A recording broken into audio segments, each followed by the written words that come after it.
Well, today we're at the Beat Museum in San Francisco, talking to one of the last men standing of the Beat generation, Al Hinkle.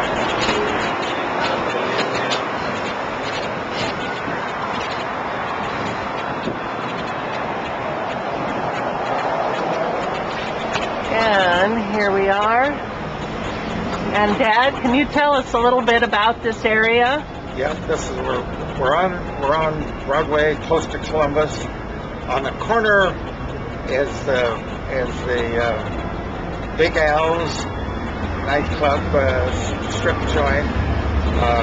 But across the street and down a little bit is City Lights bookstore, and then Jack Kerouac Street, and right next to that is Vesuvio's, which we're going to go over and do a little filming in front of. But Jerry Amino has been running this Beat Museum as a nonprofit, historical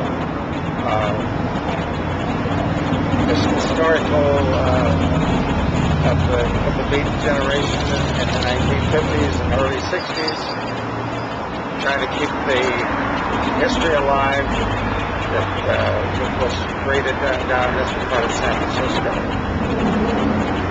So when you were here, Ginsberg and all the San Francisco poets, plus Kerouac and other writers, and Ferlinghetti, quite an artist and writer of his own, had opened up the City Lights bookstore, which was a softcover, inexpensive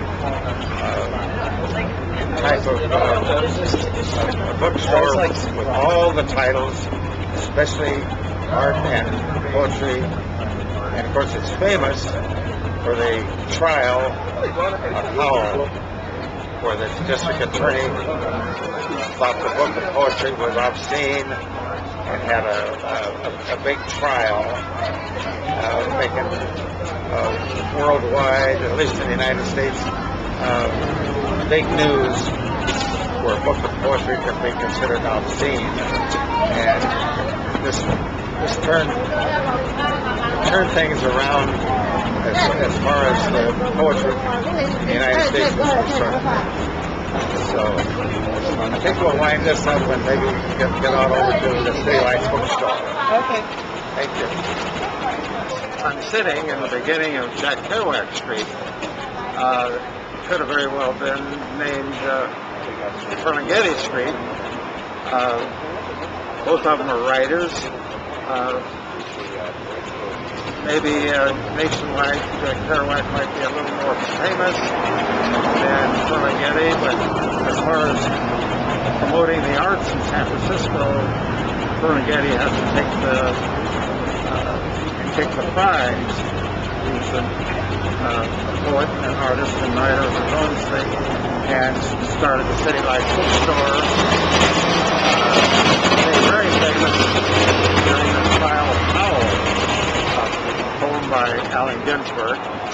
The clerk that was working for Ferlinghetti at the time, a fellow by the name of Sheikh, Oriental gentleman, Asian,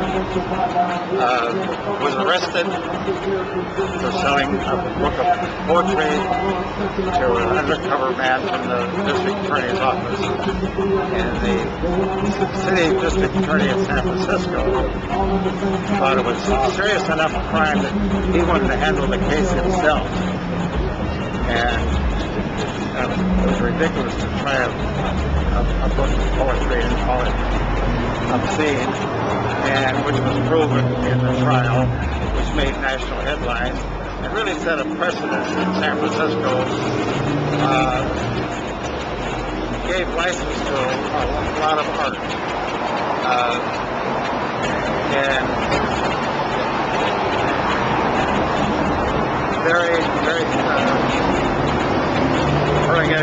very complimented on it.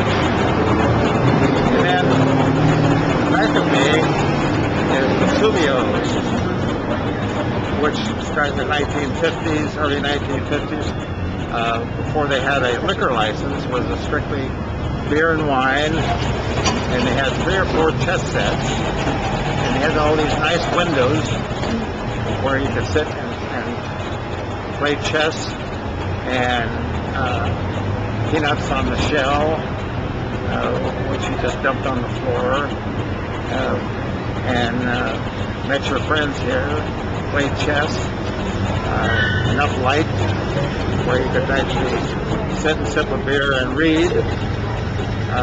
Is this where that picture of you and Neal Cassady playing chess? Is that where that was taken? No, the famous pictures of Cassady and Kerouac was taken up on Liberty Street, up on Washington Hill. There's one of you though with Neal. Yeah, it was one of the Same. Wasn't here? Here at the studios. Just play chess right at this window. And with Neal and Jack, Allen Ginsberg, and all the San Francisco poets of the 50s. You might get a shot of the placards on the street, dedicated to Ferlinghetti, and the other one over here dedicated to Jack Kerouac. So this is one of our old hangouts. Brings back a lot of memories. And sometimes in the 60s they got a liquor license and the prices went up. And the chessboards kind of got put away. And drift off to, and people drifted off to the Haight-Ashbury in the mid-60s and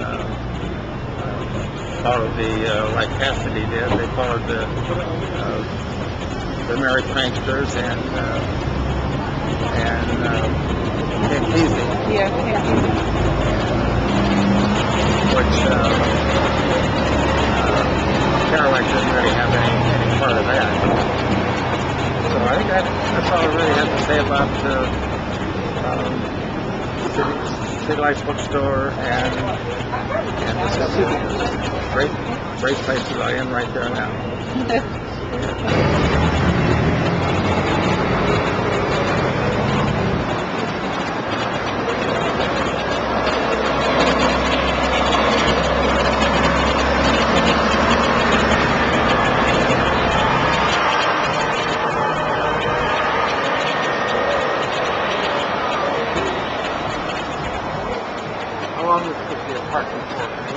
Okay, go ahead. Yeah, this is probably one of the oldest continuous saloons in San Francisco. 1861. This year I was born. Yep. And one kind of famous thing about the saloon is upstairs, Anne Marie lived for several years, which was a girlfriend of Neal Cassady.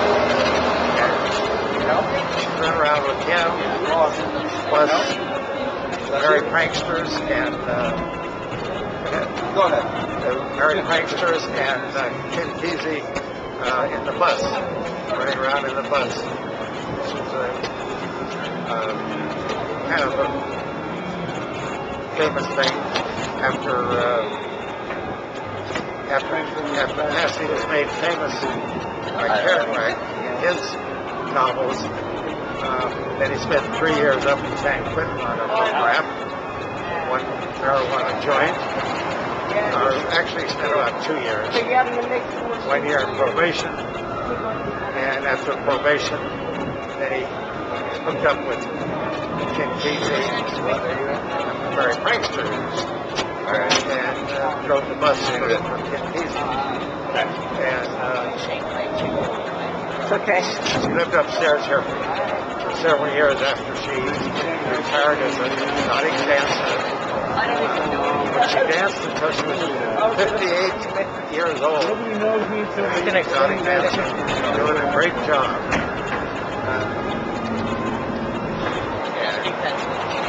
Really The great historical salute. You got it.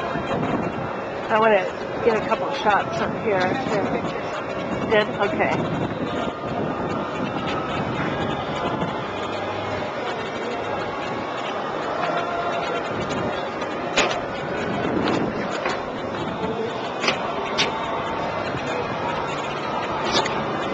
Don't take a picture of me.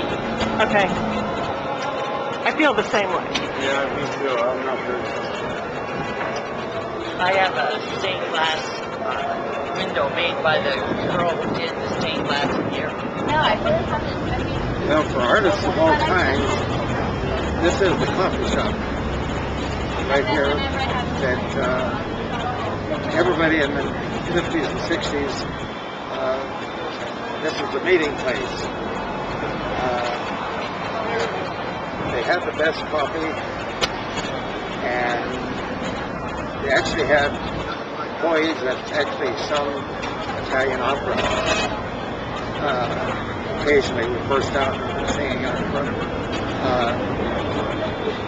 But also they had the cappuccino and the Italian coffee machines, which was a hit with all the people in North Beach here, especially the artists, poets, and writers, sculptors.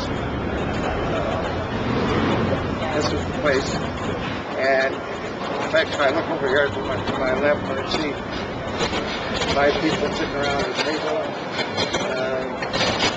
It's still a place where writers, artists, and have their coffee. Kind of famous. It's just right off of Columbus, right close to Broadway. Perfect location. Did you come here with... Across the street is Italian restaurants. They used to serve, for lunch, would serve family style. And St. Mary's Church across the street. At one time they had a big statue, Lopano's statue of 20-foot statue of Christ. Lopano's famous San Francisco sculptor.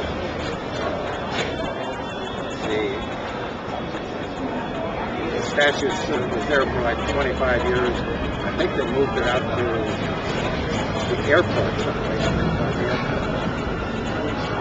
I think that kind of wraps it up for Cafe Terry's. Do you remember any particular day where you came here with Jack or Neal or Alan? Oh, there was quite a few times. We'd meet down here or walk down here to have some coffee. Up the street further is Mrs. Smith's Tea Room, which was another beer and wine with peanuts in the shell, and they also had all the chessboards available. And then Tivoli restaurants up the street here. Quite a few Italian restaurants. This was all Italian neighborhood. Over the years, more Asian, more Chinese neighborhood. There's still a few Italian restaurants and coffee shops like this. So that kind of wraps up this. Right before our family left for Europe in 1968, I met here with Allen Ginsberg, and he gave me a whole portfolio of San Francisco poets' poetry. I think I have poetry by 6 or 7 different poets. And Allen had written to people in Europe and notified them that I was coming and I was bringing some poetry, and I was a nice guy to meet. So that when we got to Holland and Greece and for like an hour. in Italy, we were able to One of my things is like telling turn poetry over to be translated into those languages and hopefully printed and published as the San Francisco Beat Poets. And he handed that right to me here, and a couple of days later we left for Europe. What happened in Yugoslavia? I mean, Czechoslovakia. Well, Czechoslovakia was occupied, just as we arrived, it was occupied by the Russians in 1968 when the Grand Spring was a historical thing. And we were probably the only Americans in Prague, because all the rest had been exported out. We were staying in an apartment with a Supreme Court judge, a Czechoslovakian Supreme Court judge, which gave us a little clout. But still, I had to report to the police station every day at noon to tell them what I've been doing the last 24 hours. It's kind of but it's like, you know, it's like a bit of excitement for the family. I mean, whatever, you know. My daughter was 15, my son was 17. And I got and like I was like, just do it online. Quite an exciting time for them.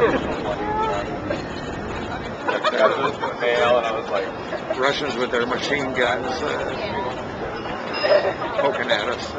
what's great Did you deliver the poetry in Czechoslovakia?